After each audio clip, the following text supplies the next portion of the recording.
کیا آپ نے کبھی سوچا ہے کہ حضرت ابراہیم علیہ السلام، ان کی بیوی حضرت ہاجرہ علیہ السلام اور ان کے بیٹے حضرت اسماعیل علیہ السلام کی کہانی نہ صرف شہر مکہ بلکہ ہمارے محبوب نبی صلی اللہ علیہ وسلم کی نسل کی بنیاد کیسے بنی؟ یہ کہانی ہے ایمان، قربانی اور ایک عظیم قوم کے آغاز کی۔ میرے ساتھ رہیے، کیونکہ جو کچھ آپ سننے جا رہے ہیں وہ اسلامی تاریخ کے سب سے طاقتور سفر میں سے ایک ہے۔ حضرت ابراہیم علیہ السلام نے اپنی آبائی زمین ارض کو چھوڑا اور ہران پھر فلسطین کا سفر کیا، جہاں انہوں نے اللہ کا پیغام پہنچایا۔ انہوں نے دور دور کا سفر کیا اور ایک دن مصر پہنچے۔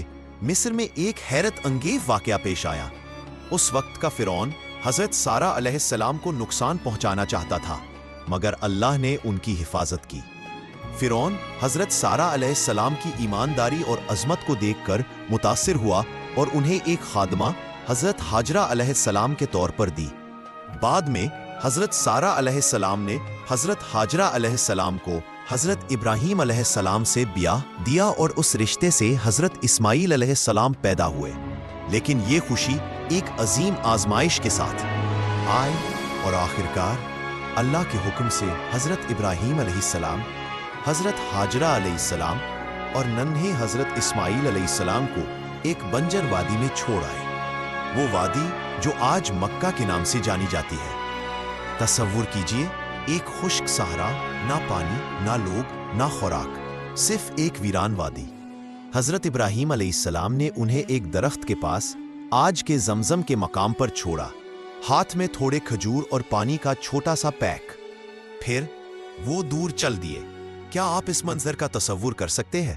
ایک ماں حضرت ہاجرہ علیہ السلام اپنے بچے حضرت اسماعیل علیہ السلام کو تھامے دیکھ رہی ہیں کہ ان کے شوہر افق کے پار غائب ہو گئے۔ ان کا دل ٹوٹ رہا ہوگا، لیکن اللہ پر ایمان مضبوط اور ناقابل شکست تھا۔ جلد ہی کھانا اور پانی ختم ہو گیا۔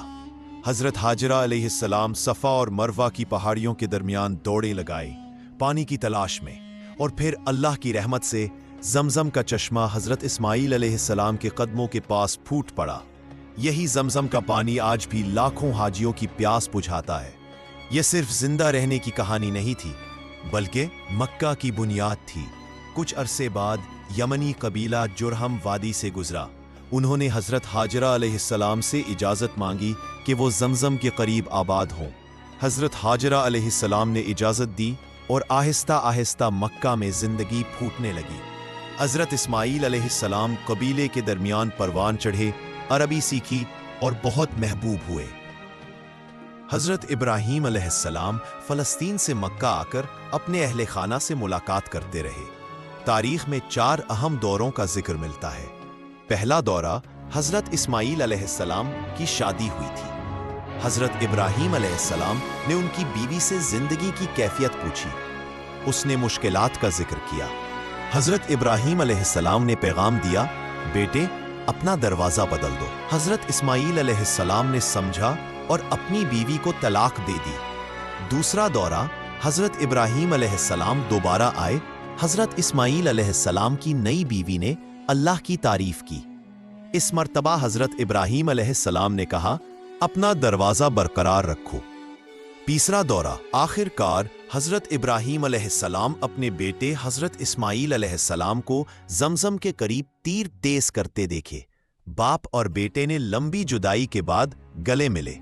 یہاں انہوں نے اپنے ہاتھوں سے خانہ کعبہ کی بنیاد رکھی، اور اسی وقت اللہ نے حضرت ابراہیم علیہ السلام کو حکم دیا کہ لوگوں کو حج کی دعوت دے، اور یہ دعوت آج بھی لاکھوں لوگوں کے دلوں کو چھو رہی ہے۔ سب سے بڑی آزمائش وہ تھی جب حضرت ابراہیم علیہ السلام نے خواب میں دیکھا کہ اللہ نے ان کے بیٹے حضرت اسماعیل علیہ السلام کی قربانی کا حکم دیا۔ باپ اور بیٹے دونوں نے مکمل طور پر فرمان برداری دکھائی۔ جیسے ہی حضرت ابراہیم علیہ السلام قربانی کے لیے تیار ہوئے، اللہ نے فرمایا، اے ابراہیم، تم نے خواب کو پورا کر لیا، اور حضرت اسماعیل علیہ السلام کے بجائے ایک مینڈھا قربان کیا گیا۔